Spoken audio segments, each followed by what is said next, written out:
Long story short, सध्या सकाळचे 3:04 झालेले आहेत.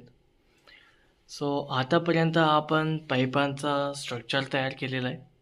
अँड त्यांना बाहेरून काही आपण झुरमळ्या आणि काही बेल्स वगैरे लावून आपण थोडंसं डेकोरेशन केलं आहे. सेम यावर्षी आपल्याला आतमधनं पण बेलचं स्ट्रक्चर बनवायचं होतं, म्हणून आपण आतमध्ये पण बेलचं स्ट्रक्चर बनवलेलं आहे.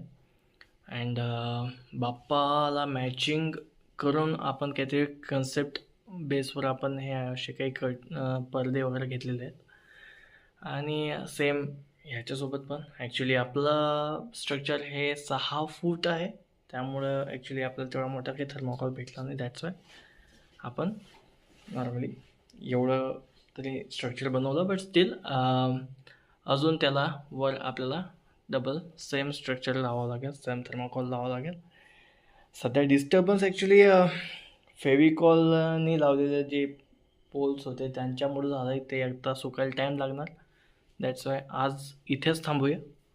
आपण आता उद्या उर्वरित काम कंप्लीट करूया. Okay, see you. Good night.